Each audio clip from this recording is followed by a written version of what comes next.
Hello and welcome to the IndyCar Debrief, where we will formally kick off the month of May and take you behind the scenes of the 2021 NTT IndyCar Series. We're going to help you make your picks for the IndyCar Series Fantasy Challenge driven by Firestone. I'm Jen Horsey, and I'm here with co-host IndyCar Insider driver Conor Daly. And later in the show, we will be joined by Laurence Foster from RACER Magazine and a very special IndyCar rookie. But first, Conor, you might want to avert your eyes. I think we got to see some tape. That was a pretty gnarly weekend for you in Texas. Yeah, so I'll live direct you through this. It sucked. That was the part where it also sucked. It hurt.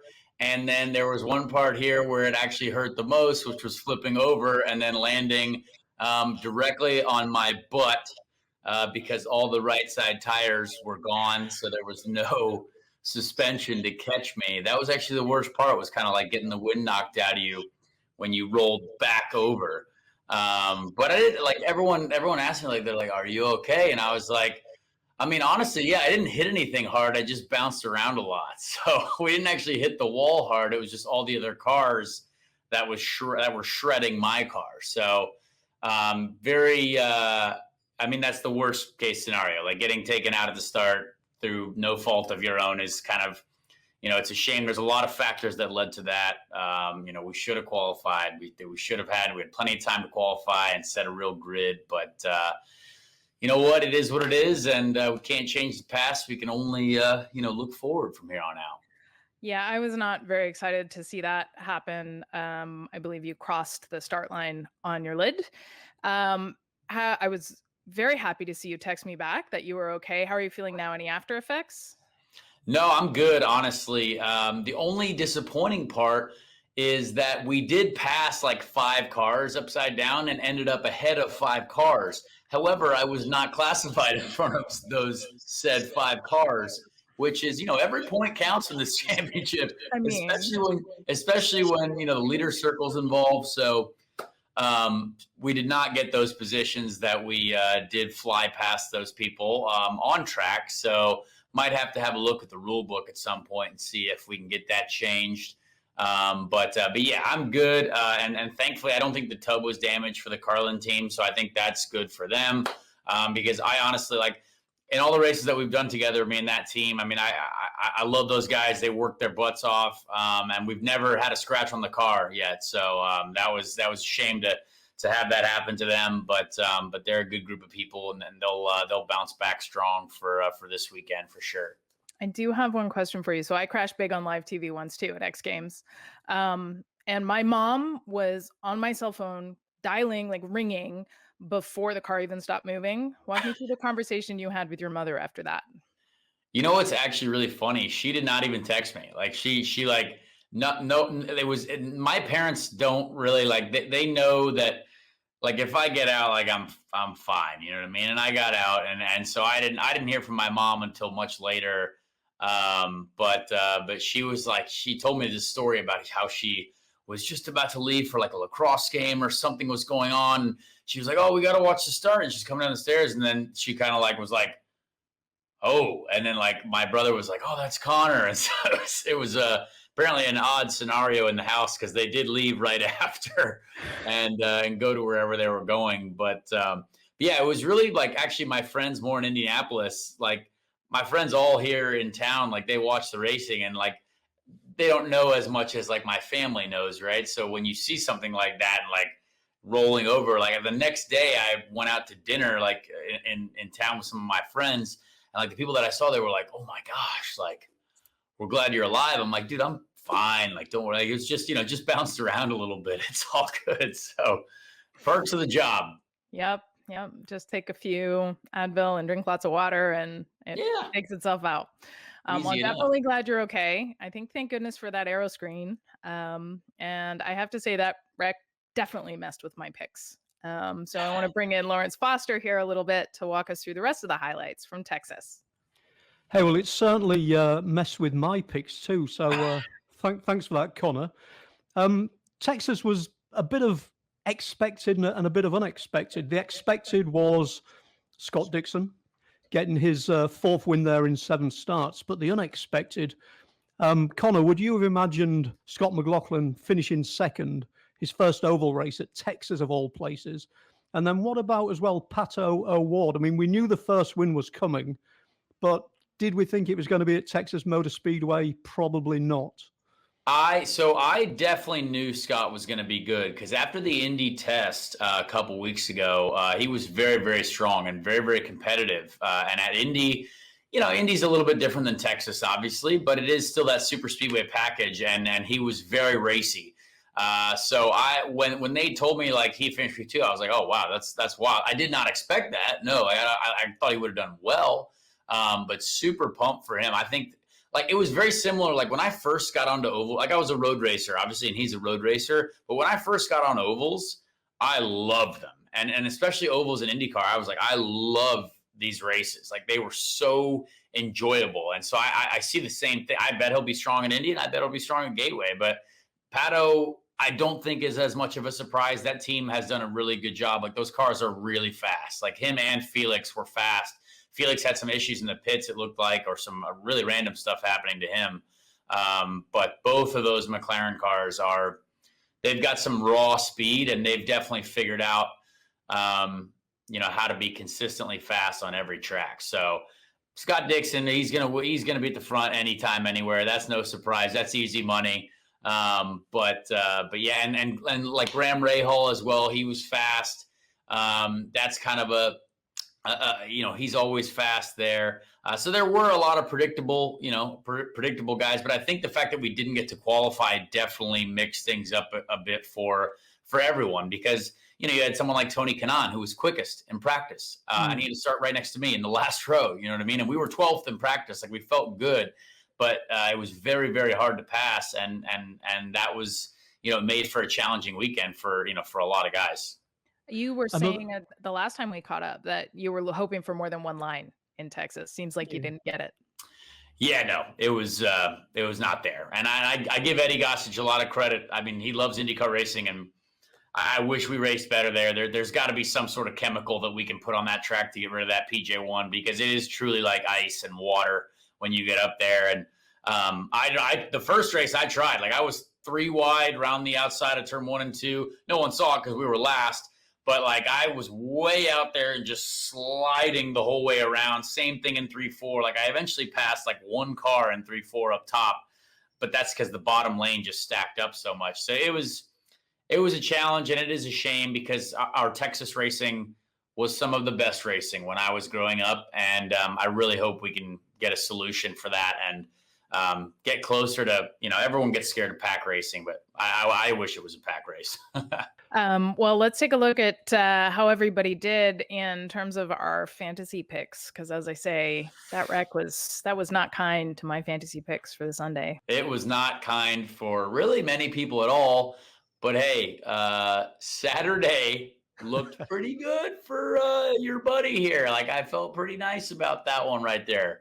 Yeah. So, I mean, we're obviously playing, we have the IndyCar Debrief League. We did a double header weekend. We put in our picks. There were a couple different strategies going. Like, do you pick 2 different teams? Do you let it ride? I let my podium ride and pick 2 different teams. Clearly, that was not the strategy.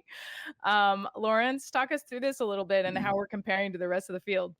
Well, first of all, just to stress that Connor was massively better than the pair of us two on Saturday. So it wasn't a total washout weekend for Connor. Sunday, I made the mistake of basically picking Saturday's top 3. And obviously Texas, it completely shuffled the results second time around. But just to sort of put in a little bit of a reality check, look at the high scores from the weekend from the overall fancy competition. We're seeing near 190 scores. So certainly keeps us honest. That's really impressive. Yep, I aspire to get there. My current goal is do not finish last in this league this season. So that's what I'm going for. And the worry for me is that if I look at the overall points, Connor, you're gaining on me and you missed a round. So I'm starting to get a little nervous that I'm going to end up at the bottom of this pack. So I got to definitely, Laurence, I'm going to be taking all of your advice. Walk me through what's coming up this weekend at the Indy Road Course. Well, hey, the So we're back in a road course this weekend, and we're also back in a road course where a lot of guys have actually, early in their careers have actually put in some good results. Last time out, Conor said that he was bored about the fact that we always start the screen with Dixon and Newgarden. Well, we're not this week because basically, looking at Rinus VK and Jack Harvey, those guys have scored their one and only podiums at Indianapolis Motor Speedway road course. Both of them are on a good streak of momentum and form, and at $24 each, both of them I think are very good bets to be right up there in the running. Another guy who is always there or thereabouts on the Indianapolis Motor Speedway road course is Graham Rahal. Basically, the guy cannot help himself finishing in the top 10. He finished second at this corresponding race last year, and he almost by stealth is fifth in the points this year with some great momentum going. Alexander Rossi, end of last season, didn't win, but got a second and a third at Indianapolis Motor Speedway road course. And basically, the guy needs a big result. It was another hit and miss weekend in Texas. Obviously, Alexander was involved in the same shunt there as Conor at the start of the second race. So maybe watch out for him starting to turn things around in Indianapolis. But Conor, this is the disappointing bit for you. Screen 3, we are going Penske-tastic. There have been 9 races at the Indianapolis Motor Speedway road course. Penske have won 8 of them. Joseph Newgarden won one of them last year, but the big dogs are Simon Pagenaud and Will Power. Simon Pagenaud has won 3 times there. Will Power has won 4 times, and each time has basically started from the pole and stunk up the show. So, if Will is sort of near the top of the timesheets after qualifying on Friday, I think the guy might be nailed on again. I agree. Yeah, it's going to be Penske, I think, does very, very well at very smooth road courses. They have an incredible mechanical grip package and program, damping program. And Simon is very, very good there. I remember my first time racing an Indy GP, we led like 30 laps or something, led an entire stint past Elio and felt really good, but you have to just nail everything. Like we finished 6th, but we pitted from the lead. And when you just lose, 1 second at a pit stop here and there, Penske's will get you every time. And I think Simon won that year, or Joseph, or one of the Penske's definitely won. But I love this track, honestly. We've been trying a lot to figure out my car. We struggled here last year. We qualified well, but race pace wasn't good. But I think we've made a lot of progress. And you're right, Rinus is going to be good for sure. He's got a pole there. It was on the podium. So that's going to be very, very interesting. But you've also got a bigger field now. You know what I mean? We've got Montoya. You've got guys that haven't been with us. What's that going to be like? Is it going to be a little bit of a mix-up? So I think it's going to be a really fun weekend just to have a bigger field.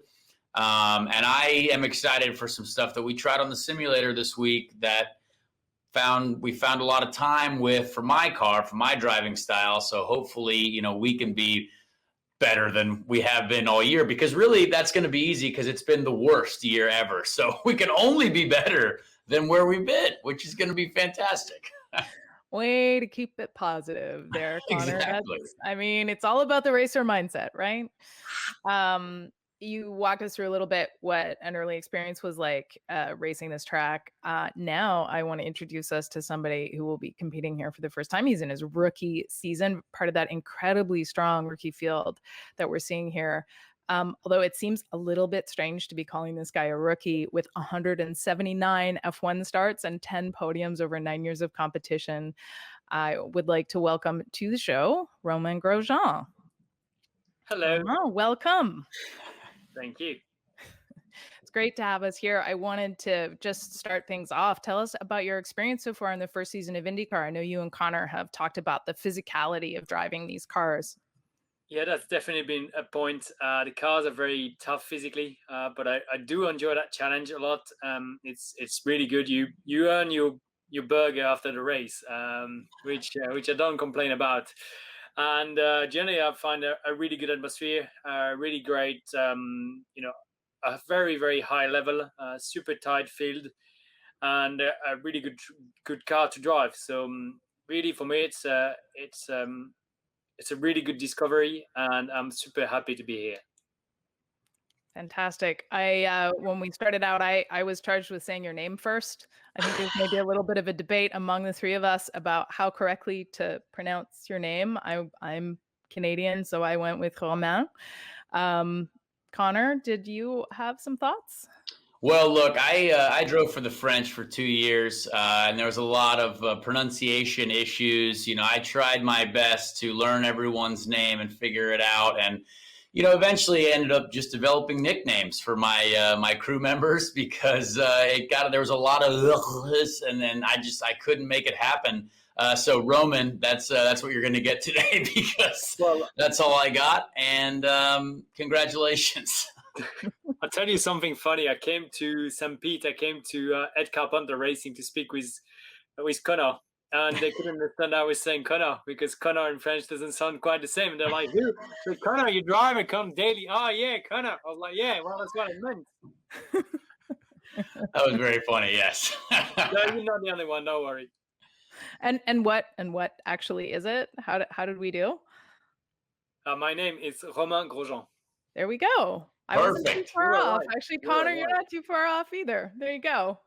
I can pull it off. Really, maybe if there's a couple cocktails involved, that really will probably get my, get the verbality going, to get the words coming out properly. So we'll see what happens.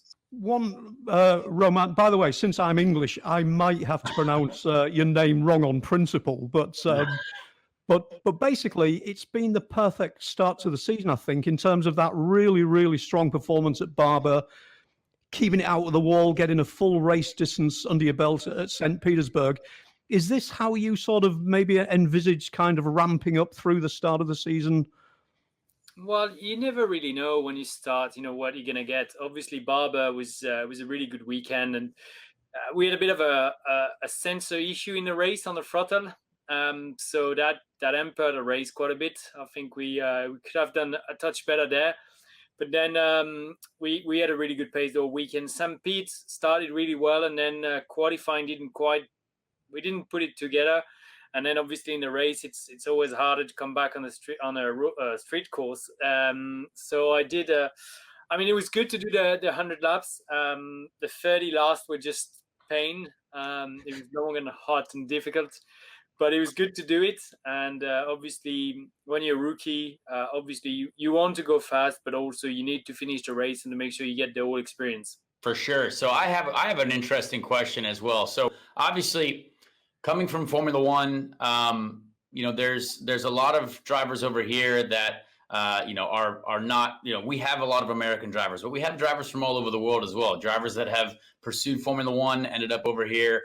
Like Alex Rossi and I, we went and did F3, F2, GP3 at the time, GP2, and like how difficult that is. You went through the whole European motor racing ladder to get to Formula One, and there's obviously, and especially lately, there's a lot of talk of when Colton Herta won at St. Pete, a lot of talk of like maybe Americans in Formula, like, oh, does Colton get a chance in Formula One? I'm just curious to think now that you're kind of racing over here against some really good guys from America, but also, some good guys from across the world.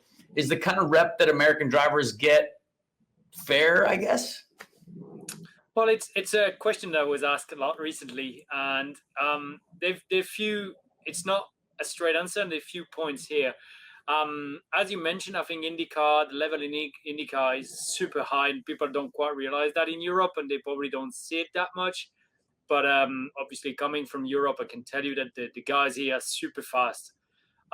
Then I can understand that, an American driver that's grew up in the American racing atmosphere, which is outstanding and very friendly and very open, goes to Europe and is completely lost because, it's everyone for himself, and you don't talk with a teammate, you don't share dinner with a teammate, you don't share a radio show with one of your competitor. So there's that, and the driving style is fairly different. I think Firestone here does a brilliant job on the tires, and the way I can see it, you just go out there and you push and you drive, and it works really well. And when you are in Europe, the driving is a bit different. So I can easily understand that it's different, and that you need to tick a lot of box to actually go through the Atlantic and make it work. For sure. No, I mean, I was just curious because there's obviously a lot of talk going on, and I think, you know, I was really proud of what I did over there. But then when you hear some of these things about, you know, like, oh, well, American drivers, and I was like, well, hang on. Like, we went over there and beat some of those guys like that are in Formula One now. And I was like, I feel like we should get a little bit more, you know, respect for, you know, now we're over here competing in such a great championship. And it's honestly great to have you guys over, like to have Marcus, you, Fernando, who came over. Like, I think it's great for our series. And like, I think you're right. It is very, very competitive, and it's such a great championship to be involved in right now. And so, you know what? It's good to have, you know, guys like you coming over. So here we are. So you've described a little bit like the differences of what the paddock is like between Europe and the US, but now you're spending, I'm pretty sure, more time in the US than you have probably spent consecutively before, having worked with a bunch of foreign drivers. What are some of the surprises about America that you're discovering?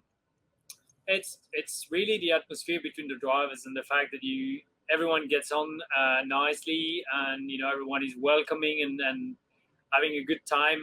And yeah, I guess that was one of the big difference. Also, the fact that everything it's open to, you know, in St. Pete, to the fans. They could come to the motorhomes. They could go around. And coming from Europe, we need you know, 3 passes to get next to the car park. It's just very different, and I really enjoy that atmosphere. I really enjoy that time, and to me, yeah, it's the racing that I like, that I grew up with, and I can't wait to go more. And you know, I came here initially for a year, just seeing how it was going to be. Was I going to have fun? Because you know, I'm away from my family quite a bit, but actually, I do enjoy a lot, and I think I may stay a little longer. I know some of the drivers I've worked with have been just shocked by the size of a cup of coffee. Like, you order coffee, and you're just like, it's ginormous here. Everything: steaks, pizza, cup of coffee. You know, I had to buy myself an espresso machine because I need short coffees. You know, sometimes the kids loved it. We went to a few restaurants, and all the mac and cheese comes with French fries, and you're like, are we sure about it? It's something I would make it with a salad, but the kids were happy. So I have a quick question about this weekend. So this circuit, the Indy Grand Prix, I guess it's probably more like what you've been used to over the last few years. I mean, it's a very, very smooth permanent road course. Barber was as well, but Barber's small. It's the straights aren't long. The overtaking is difficult. But I think at Indy GP circuit, you know, it's a very high level track. The curbs are great. You know, everything is super clean. So do you, obviously, you know, it'll be your first race there, but what do you think? You know, what do you think about this venue compared to some of the ones that we've been at so far? And is it kind of something that you're more looking forward to? I think what I love about the IndyCar calendar is the difference of track layout that we go to. You know, Barber, quite a motorbike track, quite short up and downs, quite long corners. Then we go to St. Pete, which is straight course, and then Indianapolis, which is, yes, it's more European permanent circuits, curbs, smooth tarmac. But then Road America, Mid-Ohio, you know, hopefully Toronto, Detroit, very bumpy, and Laguna Seca that they could test, Long Beach, Portland. They all have the characteristic. I love it, and here I've only driven in the simulator a bit, so I can't wait to go out on track. But yes, it is more a type of circuit that I would be familiar with. But actually, I don't mind, and I almost like to discover new tracks that are actually different from what I've been racing the last 10 years. That experience that so many people have in the series who've been around for a few seasons, obviously they've driven these tracks a number of times. You are testing in a simulator. How does that compare to real life when you actually get to the circuit? Well, you know what? Simulator getting better and better, and I was quite impressed with the Honda simulator in Indianapolis, and I know how much correlation you can do on it. So that's been a great help for me and for the team, and to understand how to go fast. So here we've done a bit of work. You know, I've got a session booked before Detroit. As a rookie, I've got a test in Road America as well, early June. So luckily, some of the tracks I could learn them, but when I can't, like here, the simulator is a great tool. But nothing beats the race track. So so far I'm like trying to figure out what my picks are going to be for Fantasy Challenge this week, and I have definitely got you as one of my picks. I think you've been performing incredibly well as a rookie. It's awesome. What about me? You're doing great, Connor. I haven't locked him in yet. There's still room. Romain, I'm going to put you on the spot, and he can say, what about me if you don't pick him? If you were going to pick 4 teams, so if you're picking 4 drivers to be your team, and then 3 podium picks for this weekend. So who's your team, first of all? All right. I think Joseph is going to be strong this weekend. Will, Rossi, and Harvey. All right. That's solid. No, I'm going to swap Harvey for Award. Sorry. Okay. Just because it's a very smooth track as Barber was, and McLaren was super fast there. All right. And then what are you thinking for your podium? Podium, I'll put Award, Rossi, Power. Interesting. Penske's are so good. They're so good at Indy GP. So yeah, that's pretty good. Strong choices. I've had Rossi on my list since the start of the season, and I'm actually maybe going to swap him out for this one. But maybe on your recommendation, I'll leave him in. It's like the lottery, and then there's a number that never comes, and then you change it, and then it comes. That's basically what's going to happen. Yeah, I abandoned 27, and now it's coming. It's for sure. This will be his weekend. Well, thank you very much, and I appreciate you letting us put you on the spot. Does anybody else have any questions for Romain? Well, one little thing there, Romain. You've just had a pretty exciting trip back to Europe and a seat fitting for what is going to be a pretty cool weekend at the end of June. Just tell us a little bit about that little side adventure that you've got coming up. Yeah, I mean, the test with Mercedes in Formula One, that's outstanding. You know, I heard about it when I was in the hospital in Bahrain first time, and you know, I thought it cheered me up.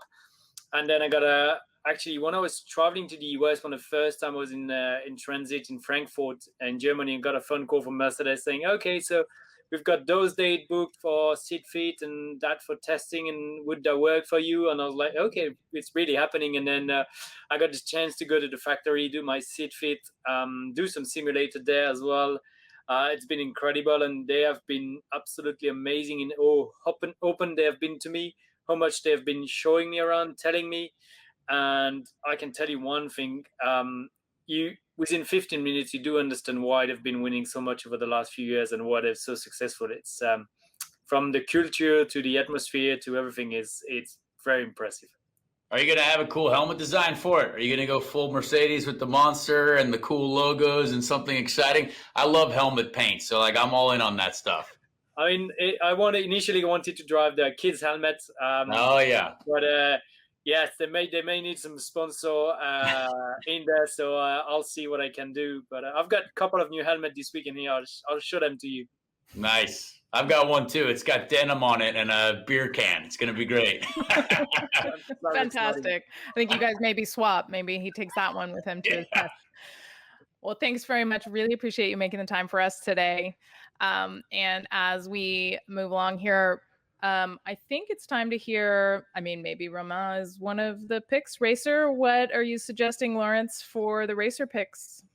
Well, I've got to say that Romain's picks, I think, might have broken the bank just by a few dollars. So cheating snake he was.